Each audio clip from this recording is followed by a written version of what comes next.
Here's a question that has been around since the beginning of time. What is the meaning of life? It's not an easy answer for sure. Too often the pace and the demands of our day-to-day life make us forget about a possible greater purpose. Medium and life guide Phil Quinn believes we are each here on Earth to learn specific lessons, and he's here to share that today. Welcome back to Connecticut Thanks, guys. Style. Thanks for having me back. It's a big topic we're going to get to today, but first, sure is. Tell us a little bit about you and your gift. As we talked last time, I'm a medium, which allows me to contact and communicate with your family that you have passed over. And majority of people come to me because they've lost loved ones they want to communicate with. So, you also say you're a life guide. How do you guide people with their lives? well, a lot of people have feel that they're not in the right place, or they're not in their right spiritual path. So your family gives me the information to help guide you down that path. You know, they're stuck in their jobs, or they're in a relationship they're not sure that they want to be in, and we guide them down that path through their family members that they have lost. All right, and I guess we should try and tackle this question. Do certain people, are they put on this earth for certain reasons, would you say? Yeah, we all come here because we've designed a blueprint coming here.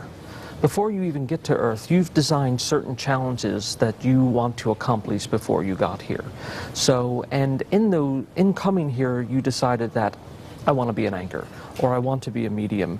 And along the ways that you're going to work along your path in order to accomplish those things. But sometimes people don't know what they, or it appears in a way that they didn't know what they wanted to do in life, and it ends up that they are doing what they're doing. So how do you know? You always know what you're going to be because you feel a strong connection or direction of where you should go, even though other people are telling you that you should go another path. Yes. But you feel guided towards what you want to be. And it's a very gut reaction. Almost like a passion, I suppose, right? Yeah, it's a very strong passion. Tell me what a spiritual contract is all about. Your contract is about your life's lessons, why you came to Earth, your growth of the soul. And the only reason you come to Earth is to spiritually evolve.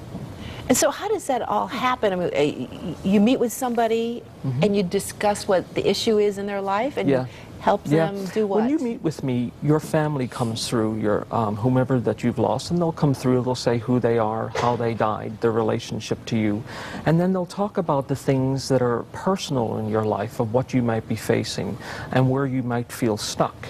And then I take that information and deliver it back to you, and we help guide you of where you're going in your life. So, and it's pretty much just to clarify any boundaries or obstacles that you're having. So you have this passion, but there are also challenges you almost sign up for too? Yes, and those challenges often have a fear associated with them. Because the fear is, if you move through this, then you evolve. And that's a very clear sign about that's contractual.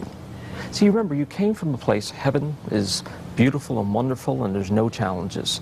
Earth is a challenge, and that's the only reason why we come back.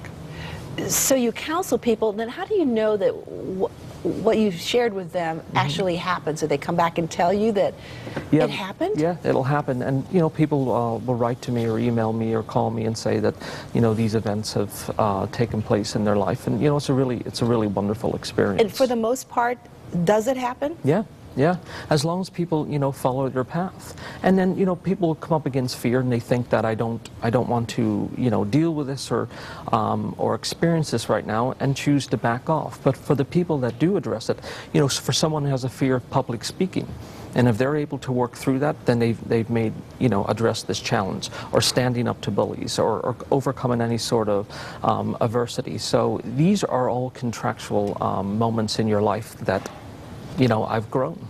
So, and it can be something very little or something very major, you know, from, you know, fear of reading out loud to singing at the Met. Wow, it's very interesting. Yeah. We should mention, though, it's not necessarily always a loved one that contacts you. Correct. It could be a guide and someone we might not even know. Yeah, it's, you know, your guides you don't necessarily know, and they're always shaping your path throughout your life. So, and you'll always get a little sense, a gut reaction that I should go down this path, or that I should follow this, or no, I shouldn't do this. So there's always a clear reaction of what you should do. Well, you say we don't know the guide. Is it somebody who has once experienced the path that you were on. Okay, so not necessarily somebody we know. Right. So if you were in medicine, if you're studying medicine, the guide typically would have been a doctor. Oh, interesting. Yeah, so they would have experienced those moments throughout your life. All right. Yeah. Phil, we're just about out of Yeah. time. Always fascinating when you hear. Wish we had more Yeah, time I know. with you. Yeah, thanks guys. Thank you Thanks again so for having much. me on. All right, I coming appreciate up it. next, You're you're welcome. welcome. Coming up next on Connecticut Style, Chef Heidi Lang shares a delicious gourmet dish that you can make it in minutes. That's when Connecticut Style returns.